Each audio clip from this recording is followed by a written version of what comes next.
Selamat pagi, Point of View kali ini langsung dari salah satu wilayah di Jawa Barat. Saya gilirannya untuk ngikutin agenda Menteri Kehutanan Republik Indonesia, Raja Juli Antoni, yang udah rame-rame sama rombongan di sini. Selamat pagi, Pak Raja. Selamat pagi, apa kabar? Selamat pagi semuanya. Jadi hari ini agenda kita apa aja, Bang? Kita akan menyaksikan sebuah proyek yang digagas oleh Pak Presiden dan di-endorse oleh Pak Presiden, yaitu ketahanan energi. Salah satu ketahanan energi adalah memastikan bahwa sumber daya kehutanan kita dapat menyumbang, berkontribusi terhadap ketahanan energi. Nanti kita akan lihat bersama-sama etanol ya dari aren. Wah, Ya, dulu menarik. masih cita-cita. Ya. Jadi saya baru saja dari Brazil, dari COP30.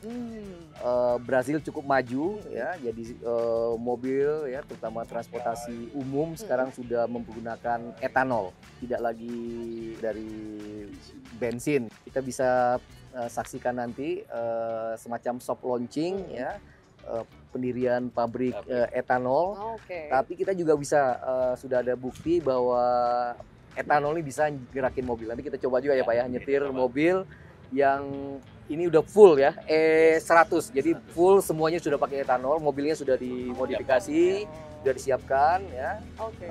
udah bisa jalan. Bang Menteri, ini menarik banget. Dari tadi kita bicarakan ini yang manis itu kan maksudnya kan ya? Aren yang manis. Aren yang bisa diminum ya, bisa jadi gula, gula aren. bisa kelengkeng ya yang dinikmati setiap bulan puasa ya. Tapi dari sana juga akan menjadi etanol. Ternyata manisnya aren tidak hanya untuk dirasakan tapi juga untuk bahan bakar ya. Iya akan seru hari ini, langsung ikutin perjalanan kita di Point of View.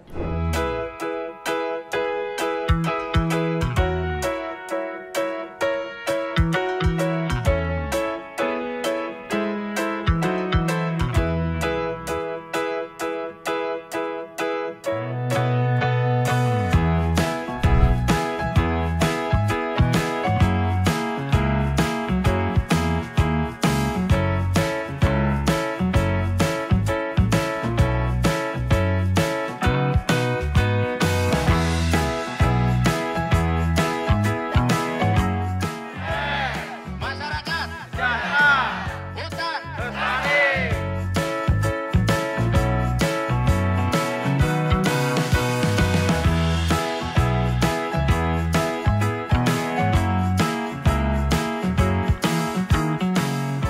Nah, tadi kita udah selesai agenda ke Penanaman ya, penanaman pohon. Oke. Tadi kita berbagi bibit, Mm-mm. 26.900 bibit. Oke. Nah ini kan untuk rehabilitasi hulu das Cimanuk. Oke. Ya. Kita ketahui 2016 dulu ada banjir bandang di Cimanuk. Nah ketika saya menjadi menteri, saya dapat laporan dan kita sudah mulai nih melakukan penanaman masif di hulu das Cimanuk dan beberapa hulu das lain yang memang terancam ya. Jadi agendanya hari ini semuanya urusannya pelestarian lingkungan. Yang Yes. selanjutnya ini juga nggak kalah menarik. Kita akan ke tempat konservasi elang ya Bang? Ya, jadi ini pusat konservasi elang. Ini juga kerjasama dengan Pertamina. Banyak masyarakat yang masih secara ilegal memelihara satwa-satwa liar ya, Oke. termasuk yang endangered ya, termasuk elang kita. Nah nanti kita ini pelepas liaran, jadi elang yang diserahkan oleh masyarakat. Nah saat ini insya Allah nanti kita akan lepas liarkan elang ini ke alamnya, ke rumah sebenarnya ya, alam raya. Bang, tapi kalau bicara tentang pelepas liaran ini kan selalu jadi momen yang indah ya, walaupun di baliknya itu selalu ada realita pahit tentang lahan kritis, tentang perburuan, perdagangan satwa. Sebetulnya kalau secara konkret, apa langkah yang sudah diambil oleh Kementerian Kehutanan terkait ini? Betul, satu sisi ini menggembirakan ya karena kita bisa merehab atau satwa liar ini kita siap dilepas liarkan kembali. Ya. Misalkan saya pernah pelepas liaran harimau, pelepas liaran orangutan. Ya. Tapi itu sesungguhnya memang pekerjaan yang jangka pendek. Ya. Prevensinya sebenarnya memang memperbaiki ekosistem kita, memperbaiki hutan kita, memperbaiki rumah para satwa liar itu. Ini yang memang menjadi kerjaan besar kami di Kehutanan ya. Saya selalu kumpulkan para dirjen ya untuk menata kembali tata kelola kehutanan kita. Ya. Forest governance ini harus ditata dengan baik ya, sesuai dengan peruntukannya di mana, petanya juga nggak boleh tumbang tindih, sehingga itu tadi Tempatnya gajah, tempatnya harimau ya jangan dimasuki oleh perkebunan. Tempatnya orang hutan jangan dimasuki oleh tambang. Kita tidak anti terhadap pertumbuhan ekonomi, tapi saya selalu mengatakan mestinya ada keseimbangan antara ekonomi dan ekologi. Ekonominya berjalan, pertumbuhan penting, ya, growth, job creation penting, tapi saat bersamaan juga ekologi tidak kalah pentingnya. Karena apapun yang kita create dari sektor ekonomi tapi tidak memperhatikan ekologi, satu saat juga akan hancur, kena bencana, ya seperti yang saat-saat ini sering terjadi di beberapa tempat. Oke.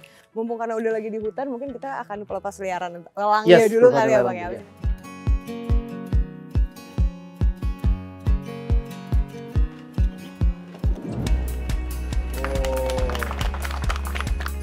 Bang, tadi kita udah pelepas liaran salah satu elang yang ada di sini. Sekarang kita lagi ada di pusat rehabilitasinya. Sebetulnya ini kan di bawah Kementerian Kehutanan ya Bang? Yep. Apa sih yang teman-teman lakukan di sini? Pusat konservasi ini di bawah Dirjen Konservasi. Tanggung jawab Dirjen Konservasi itu kan memang salah satunya menjaga satwa liar kita. Baik satwa yang karismatik, harimau, gajah, rhino, ya, orangutan. Termasuk diantaranya ya ini burung-burungan ya.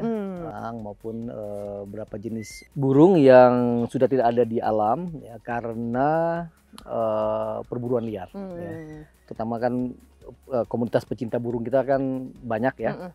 Sayang mereka ngambilnya dari alam, bukan dari penangkar ya. Misalkan jalak Bali itu dulu sempat endangered ya dalam list, sehingga harganya mahal sekali, puluhan juta gitu.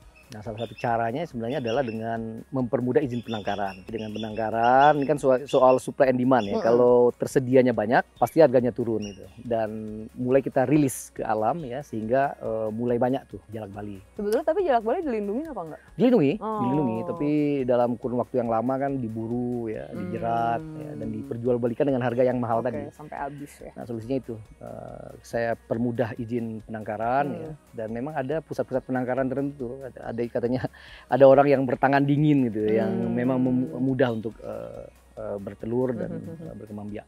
Misalkan soal badak, badak Jawa misalnya.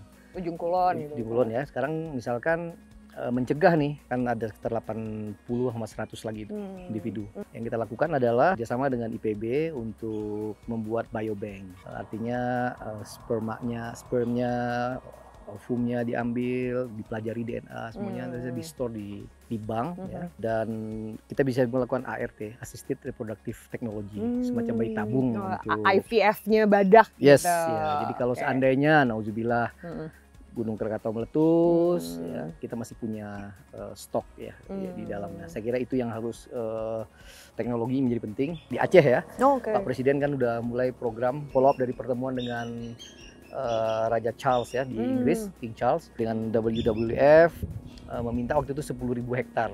Kebetulan konsesinya itu PBPH-nya punya Pak Presiden.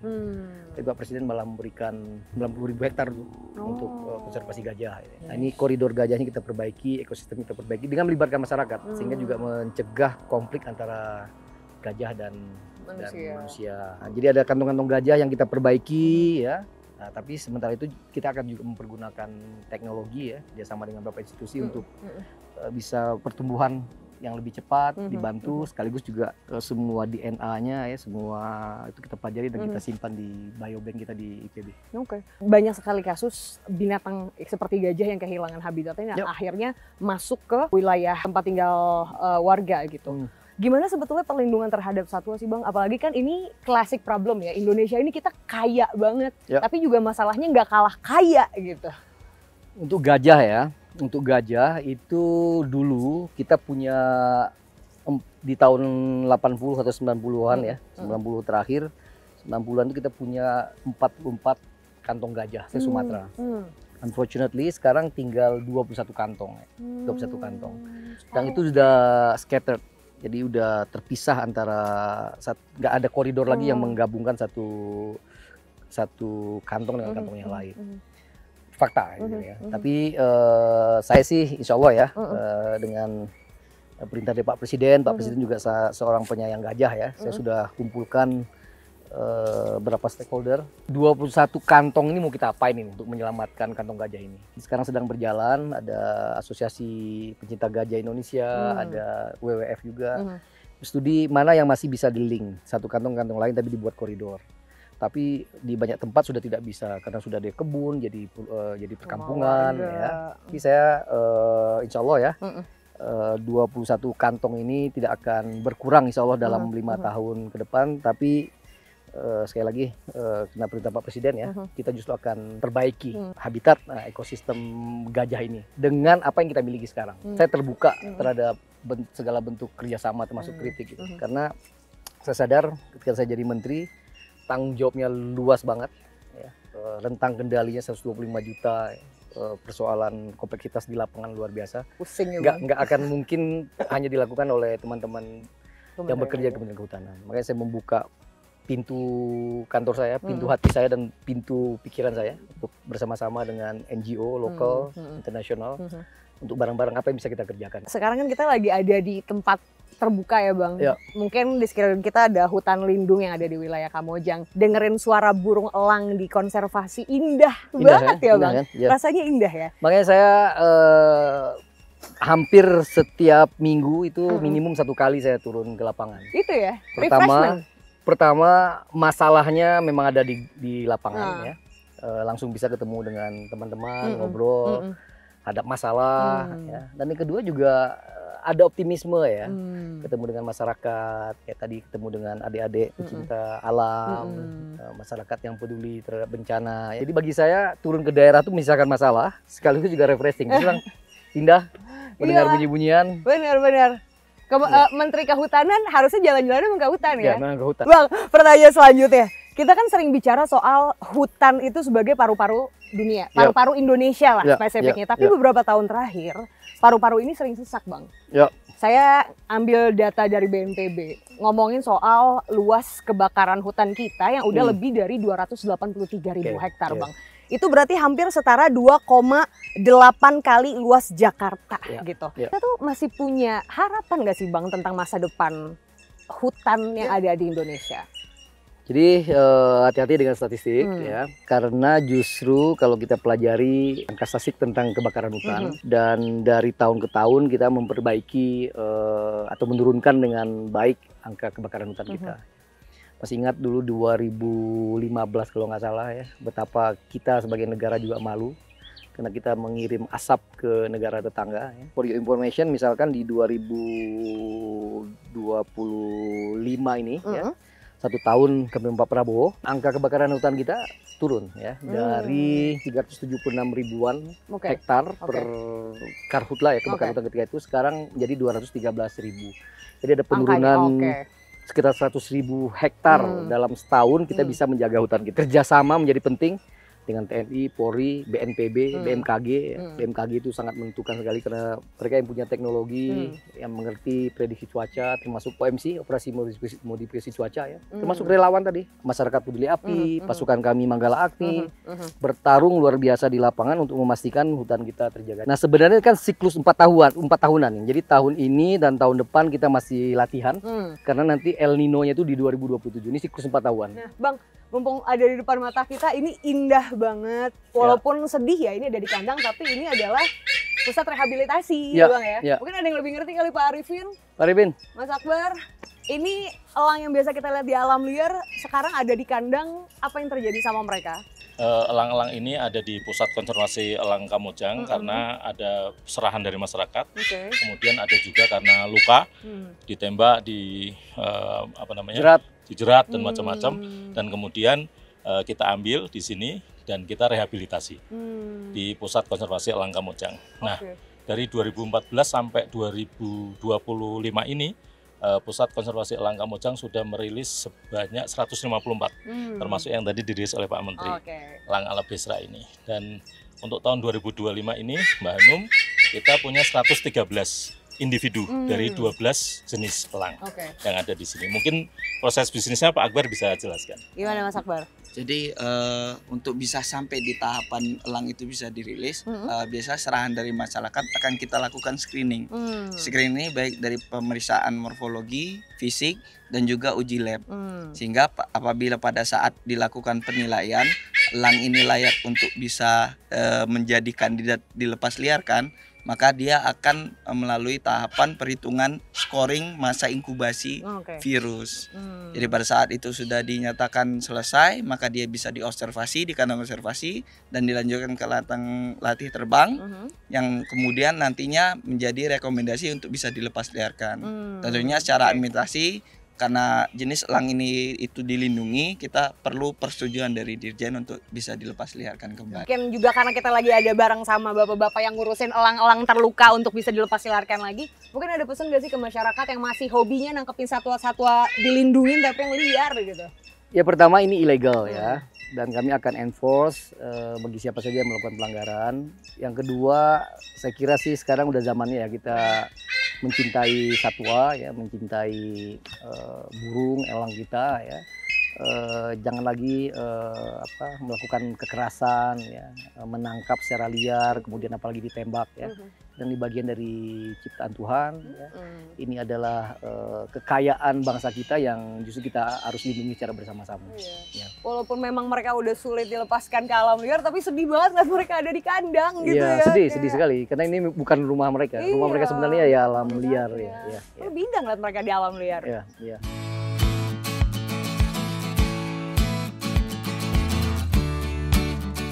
Abis capek naik tangga jauh banget, treknya dari bawah ke atas tadi ya Bang ya. Lumayan. Tapi seminggu sekali doang kan kayak gini ya? 1 kali atau 2 kali? Oh, sekali atau 2 kali. Lebih seger dong ya, lebih jadi apa tadi? Nge-boosting power lagi untuk kembali sekarang kan ada istilah forest healing. Forest healing. Yang masuk ke hutan justru healing. Bagian dari healing.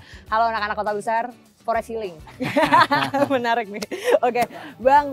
Waktu terakhir aku ketemu sama abang masih Wamen ATR BPF. Nah, gitu ya? Sekarang udah jadi Menteri Kehutanan. Ceritain dong, kok bisa Raja Juli Antoni jadi Menteri Kehutanan? Waduh, kalau soal posisi menteri itu hak mutlak Pak Presiden, hak prerogatif Pak Presiden. Jadi Mbak Hanum harus tanya Pak Presiden, kenapa memilih saya. Cerita penunjukannya deh, gimana tuh lagi gimana kondisinya. Tanpa bermaksud GR ya. GR juga nggak apa-apa sih Bang. 1,5 bulan sebelum pengumuman kabinet, beberapa orang terbatas sebenarnya sudah diajak Pak Presiden untuk retreat ke Hambalang. Oh. Jadi sebelum retreat rame-rame itu ya. Ada beberapa orang ya yang newcomer yang diajak, tapi kebanyakan orang intinya Pak Presiden ya, orang-orang lama, kader-kader ideologis Pak Presiden ya. Ada Mas Pras, ya, Mas Snack, Mas Menlu, Mas Wiono, Mas Teddy, ada Pak Menhan, ada Pak Dirut Pertamina sekarang, Pak Simon. Ya. Intinya orang-orang yang sudah berjuang lama dengan Pak Presiden. Plus ada beberapa orang baru ya yang ikut berjuang bersama beliau. Ada Mas Nusron, ada Mbak Mutia, Mas Anggito Abimanyu yang kemarin jadi Wamen sekarang jadi Ketua LPS ya. Ada Dirut PLN, termasuk saya. Gitu. Jadi kita nginep gitu beberapa malam di sana. Yang Pak Presiden menyampaikan apa yang menjadi visi misi beliau ya. Dan dalam percakapan informal itu ya ada indikasi ketika itu beliau memberikan amanah kepada saya, tapi saya nggak berani GR ya. Kepala saya di gitu. Lu jaga hutan yang baik. Gitu. Siapa? Tapi waktu itu walau alam kan namanya. Ada perbincangan politik, ada perbincangan tentang profesionalisme, tapi ya akhirnya Bapak menunjuk saya dan bagi saya ini adalah amanah yang tidak mudah. Karena beliau ini punya concern yang luar biasa terhadap hutan dan satwa liar. Ya. Saya dapat cerita dari Pak Hashim ya. Hambalang itu ya semacam pusat konservasi juga. Jadi semut, laba-laba, segala macam itu haram untuk dimatiin, nggak boleh oleh Bapak. Bahkan ada ular kobra yang setiap hari itu muncul di gundukan tertentu ya, dan nggak boleh diganggu. Dan terlihat kan Pak Prabowo tadi saya katakan waktu tentang konservasi gajah ya dengan King Charles ketika ditawarkan untuk meminta lahan beliau 8.000 sampai 10.000 untuk konservasi gajah, koridor gajah, beliau malah kasih semua BPH beliau untuk program ini. Komitmennya sangat tinggi, termasuk bicara tentang kemarin ada inisiatif dari Presiden Lula ya, yang kemarin juga diputuskan di COP 30 ada TFFF ya, Tropical Forest Forever Facility, inisiatif Brazil untuk menggalang pendanaan bagi negara-negara hutan tropis. Pak Prabowo tidak hanya memerintahkan untuk kita join di inisiatif baik itu, tapi juga ikut chip ini. Dengan komitmen membayar sebesar apa yang dibayar oleh Brazil. Oh ya? Ya, jadi Brazil membayar 1 billion US dollar, kita juga ikut sahuran. Meskipun sebenarnya kalau kita baca konsep awalnya justru kita ini Brazil itu sebagai penerima sebetulnya, bukan karena kita yang punya hutan.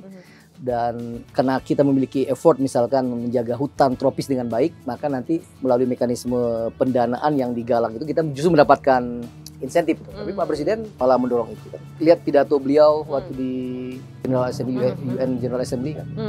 Kelihatan sekali perbedaan leadership antara Pak Prabowo dengan Trump misalnya tentang disorot dunia itu. Iya, dengan global warming, tentang climate change yang dia yang beliau Pak Presiden masih sangat setia dengan multilateralisme ya. Terus mengalahkan atau melawan global warming.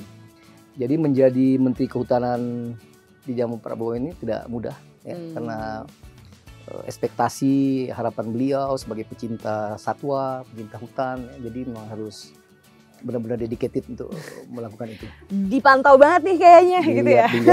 Dilihat banget. Dikekir banget sama Presiden ya Kementerian satu ini. Ada pesan-pesan dititipin nggak sih selain itu? Memperbaiki tata kelola kehutanan kita. Dari dulu udah ada istilah one map policy, kebijakan satu peta, tapi di internal sendiri petanya beda-beda. Bagaimana tidak akan terjadi konflik tenurial, bagaimana masyarakat adat misalkan tidak merasa terpinggirkan oleh konsesi-konsesi besar ketika memang petanya juga nggak tepat gitu. Nah, termasuk itu mendorong sektor kehutanan menjadi sektor yang sangat kuat dalam ketahanan pangan, energi dan air. Oke, kita tuh look up kemana sih Bang untuk Kementerian Kehutanan yang worldwide? Saya kira semua memiliki kekurangan dan kelebihan ya. Tapi sebagai sebuah negara tropical countries ya, saya kira Brazil salah satu yang plus minusnya adalah contoh yang perlu kita saling belajar ya. Kan mereka punya hutan dan terus berusaha untuk menjaga hutan tropis mereka meskipun terjadi deforestasi sebagai konsekuensi pembangunan, tetapi hal itu terkonversi misalkan dengan baik untuk ketahanan energi, untuk energi terbarukan. Sehingga tadi kita lihat semua pabrik transportasi mereka sekarang udah memakai etanol. Mereka juga sudah bicara tentang SAF, Sustainable Aviation Fuel misalkan ya, dari energi terbarukan. Kita terlambat ya, dan rasanya dengan komitmen Pak Presiden ini, kalau semua kementerian, lembaga, termasuk private sektor bekerja ya dengan sungguh-sungguh merealisasikan cita-cita Pak Presiden ini, saya merasa 2029 kita sudah punya ketahanan energi terutama di sektor energi terbarukan, terutama di aren ini. Oh, amin. Amin. Tapi mobil Abang apa sekarang? Pakainya apa bahan bakarnya? Saya hybrid. Oh, hybrid ya, mobil hybrid. Pakai hybrid yang setengah listrik, separuh pakai. Iya, setengah listrik, fuel. Setengah fuel ya. Oh, oke. Abis ini pakai yang aren kali ya Bang. Tapi Kalau udah mulai jalan. Oke, Bang, tadi ngomongin serius-serius, sekarang saya mau pindah sedikit ke ngepoin latar belakang pendidikannya seorang Raja Juliantoro. Kan cukup kuat untuk seorang politikus punya latar edukasi yang seperti Abang. UIN, S2 di UK ya Bang ya. S3 juga di Australia saya. S3 di Australia, S2 UK, S3 Australia dan rata-rata ilmunya tentang memang sosial politik gitu ya Bang ya, belajar ya. Memang since the very beginning udah interest banget buat terjun ke politik sebetulnya? Enggak juga. Saya malah mungkin bagian dari anak muda yang dulu benci dengan politik ya. Masa? Apatis dengan politik ya. Tapi memang dari kecil saya terbiasa ya, terpapar dengan aktivisme sosial. Saya menjadi aktivis dari usia yang sangat dini. Ayah saya dulu juga aktivis ya, di Muhammadiyah. Jadi saya melihat betapa pentingnya seorang manusia gitu ya untuk tidak hanya memikirkan diri pribadi tapi juga memikirkan masyarakat ya. Ayah saya dulu ketua panti asuhan. Dari kecil saya tinggal bersama anak-anak panti asuhan. Beranjak dewasa saya di Garut. Iya, SMP, nyantri di Garut ya Bang. Di Garut. Saya dulu menjadi ketua Ikatan Pelajar Muhammadiyah, ketua OSIS ya. Dari kecil gitu, udah terbiasa berorganisasi. Kemudian ngambil studi yang memang ada hubungan dengan politik ya. Akhirnya ya ada ketertarikan ke politik. Dan banyak pintu-pintu terbuka dari situ akhirnya ya Bang. Ya, insya Allah. Tapi kan akhirnya orang mengenal seorang Raja Juliantoro itu kan ketika PSI muncul gitu ya. PSI yang dulu mawar sekarang logonya gajah. Gajah. Gitu. Kenapa ganti logo Bang? Saya kira Mas Kesang udah ngasih tahu kan, ini bagian dari rebranding ya, ingin memperlihatkan sesuatu yang lebih fresh, ya. Terutama dengan gajah kan tadi binatang karismatik yang asli Indonesia, tapi juga memiliki makna-makna simbolik kan, Dewa Ganesha, dewa kepintaran. Dewa yang bijak, punya memori panjang, punya kesabaran, dan yang pasti besar. Sehingga punya nilai elektoral yang besar di Solo 2009. Diskusi dulu nggak sama kader-kader ganti logo? Oh iya pasti, pasti. Bicara soal PSI. PSI ini kan partai yang dulu menyita banyak sekali perhatian publik, apalagi dari publik anak-anak muda yang ada di Indonesia ya, termasuk saya. Pada saat itu keren juga ya. Milih PSI nggak? Sorry Bang, nggak. Tapi Bang, pas pertama kali PSI muncul, saya tuh kayak, wah kita positif banget ya. Ternyata anak muda bisa terwakilkan sama suara-suara sesama anak muda yang ada di politik gitu. Cuman banyak yang akhirnya bilang semakin besar PSI, semakin melenceng dari ide awalnya. Abang nanggep ini gimana? Saya kira tidak ada yang melenceng. Kita tetap menjadi partai anak muda yang ingin melakukan bersih-bersih di negeri ini, partai anti korupsi, dan insya Allah ya, dan mudah-mudahan amit-amit tidak ada kader PSI termasuk diri saya yang terlibat kasus korupsi. Kami punya anggota legislatif yang lebih banyak, sekarang punya wali kota, wakil wali kota, bupati ya. Saya kira tidak ada yang berubah. Ini sebenarnya saya selalu membaratkan bahwa akar pohon itu tidak boleh berubah. Tapi daun, ranting, cabang tentu bisa dimodifikasi sesuai dengan alam semesta dan tuntutan perubahan. Oke, menarik. Abang berarti kan bisa dibilang dari awal ada di PSI. Saya pendiri, salah satu orang yang membuat PSI ini sampai sejauh ini. Ya. Mungkin orang juga banyak yang baru mendapat partainya baru, tapi gercep-gercep banget nih kadernya udah ada di mana-mana sekarang, termasuk Abang yang udah jadi menteri sekarang. Tapi mau saya tanyain, mungkin ketika melihat PSI yang sekarang dan Abang merefleksikan ke PSI zaman dulu pas pertama kali Abang bikin, Abang masuk, apa yang berbeda? Perbedaan tentu ya, dulu tidak mudah merekrut orang menjadi kader PSI, jadi pengurus PSI. Tapi dengan perjuangan tanpa lelah, ya, melalui proses kaderisasi, komunikasi, kita dengan lebih gampang sekarang rekrut kader. Ya, siapa yang nggak mau masuk PSI sekarang? Bahkan orang dengan secara sukarela malah bergabung gitu ya. Nah, mudah-mudahan ya, 2 kali pemilu kami memang belum sampai ke parlemen, 1,9%, kemudian kembali menjadi 2,8%, ini kan kurang 1,2% lagi ya, insya Allah ya. Dan tentu dengan sekarang amanah yang diberikan Pak Presiden, hasil pilkada kemarin juga teman-teman jadi wali kota, jadi bupati, jadi wakil, ya. Mudah-mudahan menunjukkan bagaimana kita memimpin ya. Yang itu juga jadi pembuktian mudah-mudahan bagi publik bahwa kita partai anak muda yang otentik ya, dan punya kredibilitas untuk memimpin ke depan. As a one of the founders-nya PSI, apa sih KPI keberhasilan PSI di mata Abang? Pertama, saya kira sama dengan partai politik lain ya. Ukuran politik itu ya elektoral. Ada nggak di DPR? Ada berapa kursi di DPRD provinsi, kabupaten, kota? Pilkada ada yang terpilih nggak? Tapi jauh dari itu ya, saya kira yang tak kalah penting seperti saya bilang tadi, itu akar ya, nilai, DNA yang tidak boleh berubah. Bang, tapi dulu mungkin banyak yang belum tahu sih, kenapa pertama kali dulu Abang dan teman-teman bikin PSI? Apa ceritanya? Ya banyak dari kami seperti saya katakan tadi, kan orang-orang yang memiliki latar belakang politik. Saya akademisi, aktivis, Grace, Natali dulu jurnalis, Isyana, teman-teman yang lain. Tapi waktu itu memang ada optimisme ya, dan terus terang sampai sekarang kami katakan bahwa kami ini adalah partai pengikut Jokowi karena kami terinspirasi oleh Pak Jokowi. Jadi ada orang ya dari desa, ya dari Solo, ya, tapi dengan komitmen yang kuat, dedikasi yang tinggi, kerja keras, ya, mempertahankan integritas. Akhirnya dia bisa terpilih menjadi seorang presiden dan mendeliver janji-janji politiknya itu untuk isu-isu kerakyatan kepada halayak banyak. Nah itu yang betul-betul semacam menginspirasi kami bahwa politik yang selama ini digambarkan sebagai jahat, bagi-bagi uang, manipulasi, datangnya hanya satu kali dalam 5 tahun menjelang pemilu, ternyata itu dibantah oleh sosok Jokowi ya, bahwa kalau semakin banyak justru anak-anak muda yang cerdas, yang mempunyai komitmen nilai ya, yang bergabung di partai politik dan datang secara berjamaah, secara bareng-bareng, tidak hanya individual gitu ya, saya kira perubahan politik itu akan jauh lebih bisa dilakukan ya, ketimbang misalkan kalau saya gabung di partai besar tertentu yang sudah punya nilai, punya norma, punya kebiasaan, kultur ya, tentu akan lebih sulit saya kira untuk melakukan perubahan. Tapi kalau dengan ada di sini, jumlah orangnya belum terlalu banyak, ya, berdiskusi jauh lebih enak, ya, berdebat, berdiskusi, mencari formula yang terbaik untuk perjuangan partai. Saya kira insya Allah banyak yang bergabung, termasuk Mbak Hanum satu saat. Saya jadi jurnalis aja Bang. Bang, tapi kan sekarang udah ganti rezim, udah nggak Pak Jokowi lagi, berarti saya yang di look up-nya Pak Prabowo dong? Oh tentu bagian dari spirit Pak Jokowi kan memang meneruskan apa yang diperjuangkan oleh Pak Jokowi, dan oleh itu ya Pak Prabowo menjadi pemimpin kami pada saat sekarang ini.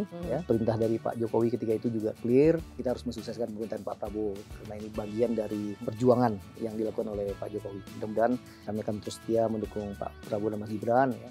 Berharap ya sekali lagi tidak hanya 1 periode, bisa 2 periode. Nah ini aku penasaran, Pak Jokowi tuh jadi masuk PSI lagi nggak sih Bang? Kalau itu tunggu tanggal mainnya.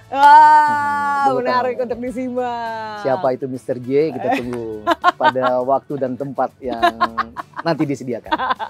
Tapi kalau pikir-pikir Mr. J yang lain siapa lagi ya? Juli Antoni.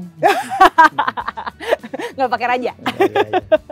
Oke, Bang, mungkin sebelum kita menutup point of view kali ini, di luar kesibukan jadi menteri, istri, anak-anak protes nggak sih? Sibuknya makin sibuk, jadi wamen udah sibuk, jadi menteri pasti makin sibuk. Pasti, saya sedang bergelut dengan diri pribadi untuk lebih menata waktu saya, menata kesibukan, ya, untuk bisa lebih balance ya, mengeksekusi pekerjaan yang memang itu adalah amanah Pak Presiden, amanah rakyat ya.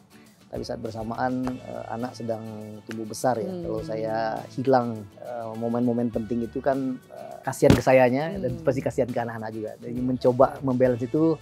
Tapi kalau harus milih jadi ayah atau jadi menteri?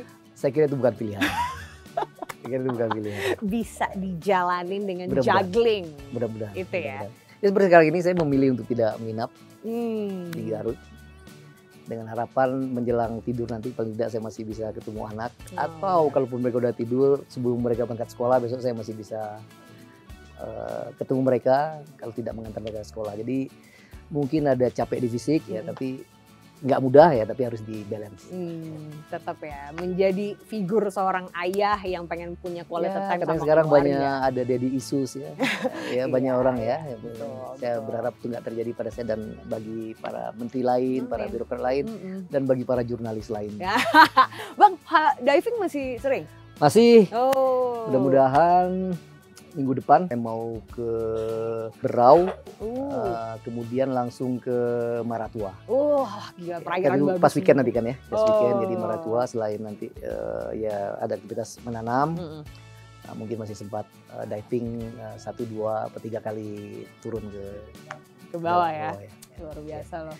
Menikmati alam, lebih juga menikmati indahnya apa yang ada di bawah. Di bawah. Kalau ini forest. Kamu diving juga nggak? Enggak, saya takut sama air. Saya ke hutannya lah Bang. Kalau hutan saya ikut. Bang, terima kasih banyak. Makasih. Udah diajak di agenda hari ini. Thank you. Kita kerjain Bang Raja tadi turun naik tangga di sini, olahraga dikit karena juga sangat sporty, diving juga. Terima kasih banyak Bang, tetap sehat. Semoga Kementerian Kehutanan di bawah Abang bisa membawa lebih banyak lagi hasil positif. Kita tunggu kabar-kabar gembira lainnya untuk pelestarian hutan yang ada di Indonesia. Makasih, makasih banyak Pak Hanum, teman-teman semua. Kalau gitu saya Aziza Hanum, sampai ketemu lagi di Point of View berikutnya. Bye-bye.